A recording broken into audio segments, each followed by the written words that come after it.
fica algo meio complexo. Devolver para qual índio? As ONGs? ONGs não são índios. E os nossos índios, eles precisam sair de 1500. Tá na hora de trazê-los para 2023.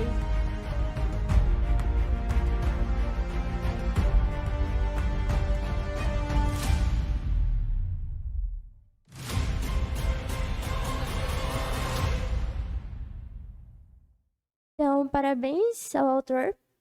Proposta aprovada.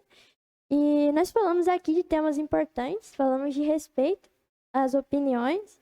E ontem eu estive conversando com um professor que ele tem opiniões diferentes da minha, mas eu sinceramente gosto muito de conversar para ver o posicionamento dele, ele vê o meu e a gente vai conversando. Um professor de geografia e a gente estava estudando sobre a população mundial e a gente entrou em temas como a ganância do ser humano. E aí ele foi e falou: a solução é devolver a terra para os índios.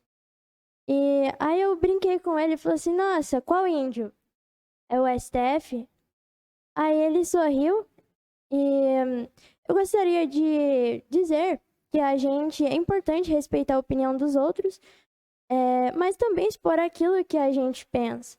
E, tipo, se você ouve uma frase dessa na escola, a solução é devolver a terra para os índios, você pode, é só uma frase. Ou você estuda temas como mitologia, um casamento meio estranho, um trabalho em que você tem que casar personagens que são irmãos, ou enfim, e aí você fala, não, é só um trabalho quando leis estão sendo votadas. Então, é interessante ouvir e questionar aquilo que você ouve. Nós, semana passada, tivemos o veto do presidente concernente o marco temporal, e foi um veto parcial, mas não deixa de ter vetado o projeto. Ia proteger a propriedade privada dos fazendeiros, tanto das regiões norte e sul. E para quem acompanhou a CPI, eles falam, né, vamos devolver as terras para os índios. Mas será mesmo que são para os índios? Será mesmo que aqueles que cuidam dos índios estão fazendo bom trabalho?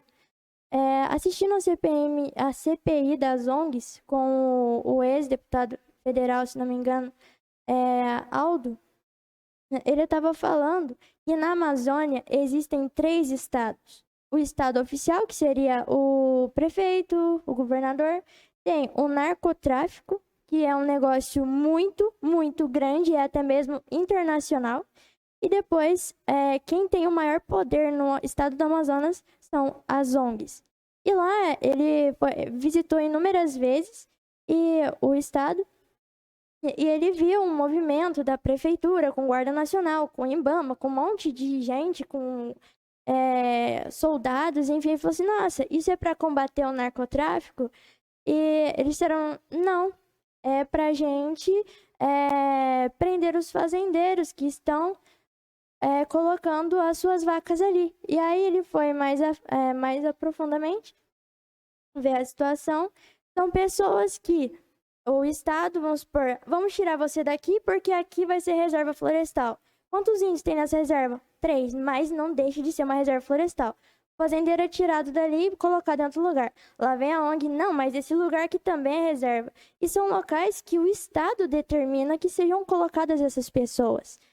Então, fica algo meio complexo. Devolver para qual índio? As ONGs? ONGs não são índios. E os nossos índios, eles precisam sair de 1500. Está na hora de trazê-los para 2023. É muito triste a situação que eles vivem. Eles não têm direito à escola. E não só eles, como também os fazendeiros que se estabelecem naquela área. Não têm direito à escola, à saúde, a tantas outras coisas. E se o marco temporal foi vetado, algo estranho aí.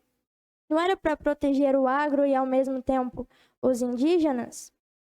Está na hora de focar um pouco nos índios e também deixar os fazendeiros em paz. E eles acham interessante, vou puxar um pouco uma pauta ideológica. A esquerda, ela fala sobre proteger as minorias, proteger os indígenas, mas você observa que em todos os anos do governo, exceto os últimos 4 anos, não houve proteção nenhuma. E fica algo meio complexo. E se você quer ter noção de socialismo, você pode observar o Nordeste, uma região que foi durante tanto tempo governada por socialistas. E por que não desenvolve? Por que não é um estado avançado? Por que não é um estado tecnológico que, enfim, uma questão muito triste, eu já estou finalizando. E, então, pesquisem tudo aquilo que vocês ouvem nas escolas de vocês e vamos nos atentar um pouco mais sobre essa questão das ONGs. E eu gostaria de parabenizar o parlamento que se posicionou contrário ao veto, criou uma frente parlamentar para não negociar esse veto, foi um veto parcial, mas para não negociar isso. E que eles possam continuar firmes e fortes, defendendo aquilo que é nosso e afastando todos os males e realmente fazendo aquilo que é bom para o nosso país.